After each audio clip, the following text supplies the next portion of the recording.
best news of all is that feeling more regenerative emotions is attainable for each and every one of us. Let's shift from left to right on your inner weather report now, using the attitude breathing technique. Attitudes can create bundles of emotions. They can generate emotional undercurrents or background noise that affect our mood swings, the way we feel overall, and our relationships.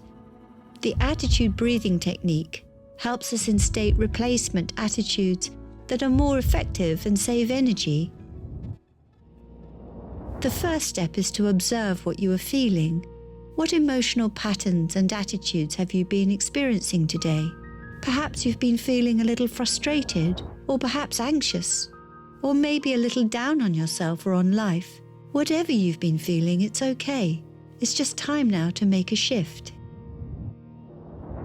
Hi, I'm Deborah Rosman, and I'll lead you through the attitude breathing technique now.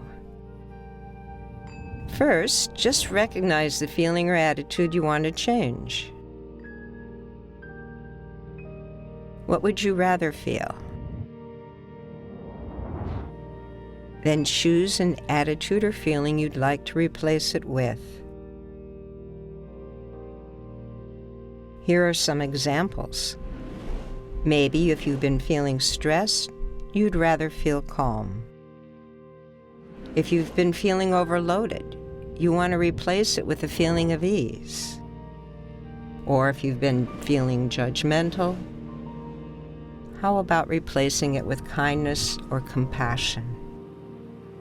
You can now choose an attitude to replace the one you identified, or be open to a new replacement attitude from your intuition.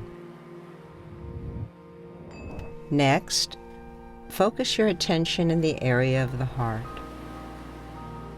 And imagine your breath is flowing in and out of your heart or chest area, breathing a little slower and deeper than usual.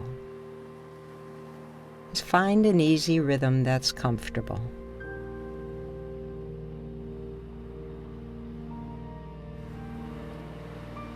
As you continue heart-focused breathing, practice breathing in and increasing the feeling of your new replacement attitude.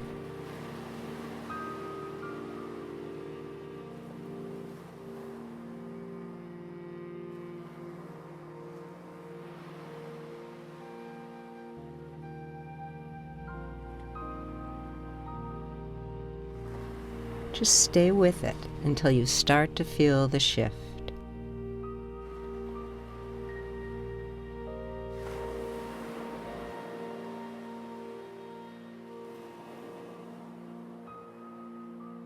Now practice maintaining your new attitude and perceptions as you move through your day-to-day interactions. Use attitude breathing on the go and to reset your replacement attitude if it starts to fade. Here are the attitude breathing quick steps. Recognize the feeling or attitude you want to change. Breathe in a replacement attitude or feeling. Practice maintaining your new attitude and composure. Attitude breathing helps open the heart so that our intuitive heart intelligence can provide insight that allows a bigger picture to emerge in our perceptions and facilitates mental and emotional healing. As you practice maintaining your new attitudes and perceptions, as you move through your day-to-day interactions, eventually your heart-brain communication pathway will help you release negative emotional patterns stored in your amygdala and new perceptions that help free you from draining emotional memories. You begin to uncover a new you. So it's pretty simple, but I think the trickiest part of this whole technique is slowing down and acknowledging what you're feeling. Most of us don't do that enough, but when we do, there's great benefit in seeing how we are functioning within the context of our day and our week, a month, or whatever. When I had post-traumatic stress and I first started using HeartMath, there were times I had to do the tools every 2 minutes because my nervous system had a baseline of trauma and hypervigilance. But once I learned attitude breathing, if you think about attitudes, if emotions are a flow of energy, like a river, each time I use a HeartMath tool, I might be taking one bucket of the river and putting it in another direction. But when I change an attitude, that's like rerouting the river banks. It changes the entire emotional flow. So this morning, for example, I was working with just an attitude that life itself is a gift. And breathing that attitude as I'm preparing right now for a major surgery,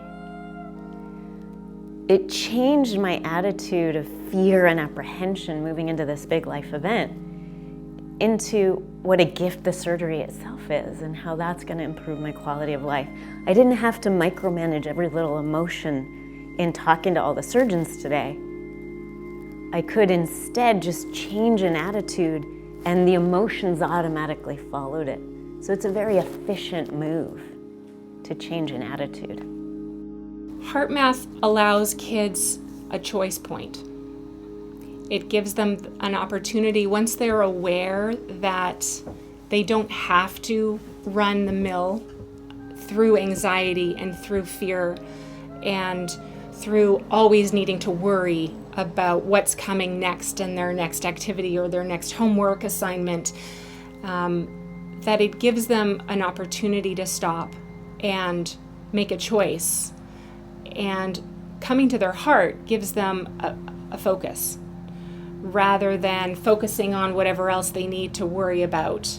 They can come to their heart, and it's a safe place, and it's a place where they can connect with more positive emotions that they can use to break the cycle of the anxiety and the stress from their environments, and gives them an opportunity to input a different emotion that then sets their physiology into a totally different trajectory. I think that the HeartMath tools really help the individual to use these things in the moments of duress, which is when we want those. And so much of life, what I see is that we lose our power all the time. And I think that tools like HeartMath help to re-establish that connection with what you know is true. Creates the opportunity for you to create a new awareness of what you're doing in the moment. And are you really in the moment? And recognizing that you're in the moment also helps you to recognize that you're out of it. So can you come back to the conversation? Can you come back to the internal conversation? The huge difference that HeartMath has brought to me in my profession is that I'm able to use these tools in real time. That is the magic of these tools. So eyes open, I can really be in a beautiful heart space with my patient. And if I'm being challenged, if I'm starting to go into the effects of stress, I can actually bring myself back and by focusing my attention on my heart and think much more clearly and communicate much more effectively with them.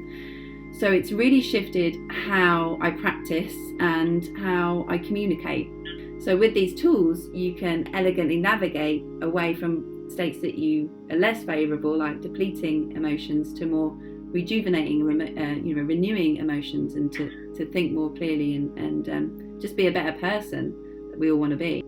We actually clear the slate and we come back to a neutral balance, and that gives us more choice in the moment, gives us a pause to be able to say, okay, what do I want to do now? What is the best action or perception for this situation? And having that ability to take charge and pause in the moment and pause our physiological reaction really saves a tremendous amount of energy. At the beginning, it may seem hard or discouraging. Yet with practice, you can learn to recognize your heart's intuition. Our heart is wise, and it speaks to us in numerous ways. If you can build the habit of practicing techniques like attitude breathing or quick coherence whenever you start to feel stress, you will gain immediate benefits. If you commit to practicing these techniques at least once a day for the next 6 weeks, you will build resilience and have more resources to face the challenges of our everyday life. and enjoy a richer and more nurturing experience. 6 weeks is the time that it often takes to anchor in a new habit, to create a baseline shift in your emotional responses to life, a new neural pattern. So it's worth committing to a simple practice that doesn't take much time but is very effective.